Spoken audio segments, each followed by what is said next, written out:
এবং আমাদের মাঝে আরো যে সকল নেতৃবৃন্দ উপস্থিত আছেন আমার সকলের নাম জানা নেই। বাংলাদেশ জাতীয়তাবাদী দল বিএনপি সহ বিভিন্ন অঙ্গ সংগঠনের নেতৃবৃন্দ সকলকে অন্তরস্থল থেকে প্রীতি শুভেচ্ছা এবং অভিনন্দন। এই মুহূর্তে শুরু হতে যাচ্ছে ইমামুলের দল এবং ফিফাদের দলের মধ্যকার ম্যাচটি। ইতিমধ্যে প্রথম ম্যাচে জয়লাভ করে ফাইনালে টিকিট অর্জন করেছে একটি দল এবং এই ম্যাচে যে দলটি জয়লাভ করবে তারাই কিন্তু ফাইনালে মুখোমুখি হবে মাসুমের দলে, অর্থাৎ রবিউল ইসলাম নয়ন ভাইয়ের মুখোমুখি হবে সেই দলটি। শেষ মুহূর্ত পর্যন্ত কোন দল আজকের এই টুর্নামেন্টে বিজয়ী অর্জন করবে সেটাই দেখার অপেক্ষা।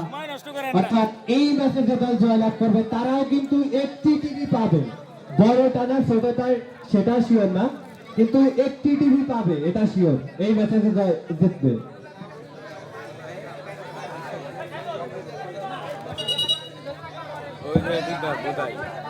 আজকের এই টুর্নামেন্টের যে পুরস্কার অর্থাৎ চ্যাম্পিয়ন পুরস্কার এবং সকলের জ্ঞাতার্থে জানিয়ে দিতেছে মাঠের উত্তর প্রান্তে যে দলটি অবস্থান করেছে তারা হলো ফিফাদের দল এবং মাঠের দক্ষিণ প্রান্তে লাল কালো জার্সিধারী যে দলটি তারা হলো ইমামুলের দল।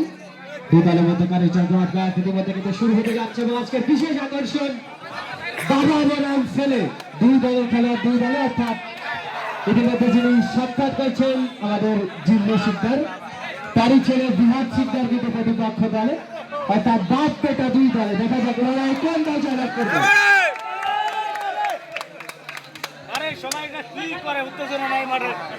মাঠে দর্শকদের আওয়াজ নেই কেন? আওয়াজ তুলতে হবে।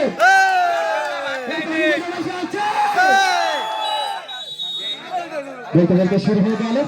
প্রথমেই দলের ক্যাপ্টেন ফিফা নেট করছেন, দেখা যাক কি করবেন ফিফা।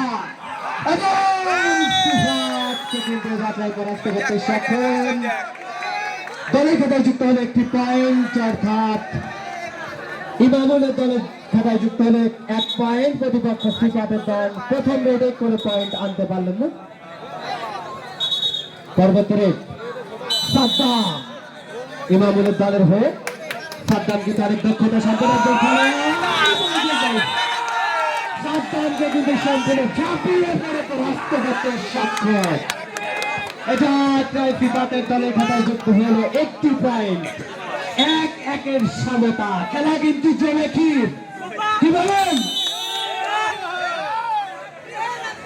পরবর্তীতে রাব্বি ফিফাদের দলে প্রতিনিধিত্ব করছেন, অনেকটা শক্তিশালী, তার বডি দেখলে বোঝা যাচ্ছে যেন বাংলাদেশের জনপ্রিয় সেই কোভিড টাইগারের প্রতিনিধিত্ব করছে এবং রাব্বিকে পরাস্ত করতে সক্ষম। এবং সকলের দৃশ্য আকর্ষণ করবে রেফারির বাঁশির সাথে সাথে খেলোয়াড়কে ছেড়ে দেবেন। প্লিজ মনে রাখতে হবে এই খেলা আমাদের নিজেদের এলাকার, এক দলে বাবা এক দলে ছেলে, দুই দলে আপন দুই ভাই খেলছে, তাই অবশ্যই কোনো প্রকার ঝামেলা যেন সৃষ্টি হয় সেদিকে আমাদের লক্ষ্য রাখতে হবে। রেফারির বাঁশির সাথে সাথে খেলোয়াড়কে ছেড়ে দিবেন।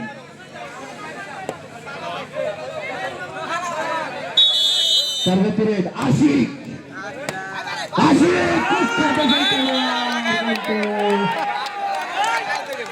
ফিফাদের দলের খাতায় যুক্ত হল একটি পয়েন্ট।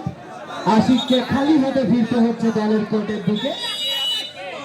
পরবর্তী বাবার দলীয় ক্যাপ্টেন ফিফা এগিয়ে গিয়েছেন, দেখা যাক কি করবেন ফিফা। ফিফা কি দলের খাতায় পয়েন্ট যুক্ত করতে সক্ষম হবে সেটা কিন্তু দেখার অপেক্ষা। পরবর্তীতে আবার ফিফা ডান প্রান্ত দিয়ে ঢাকার চেষ্টা, যেন সেই চাতক পাখির ন্যায় ছুটে গিয়েছেন। কি করবেন দর্শকদের একটি মনে শুধু একটি প্রশ্ন, কি হয় কি হয় কি হয়? ফিফা কি পারবে তার দলের খাতায় পয়েন্ট যুক্ত করতে, নাকি ইমামুলের দল আরো পয়েন্ট যুক্ত করবে সেটা দেখার অপেক্ষা। এবং ফিফা কিন্তু সম্পূর্ণভাবে বডিকে নিজের কোর্টে নিয়ে যেতে সক্ষম হয়েছে।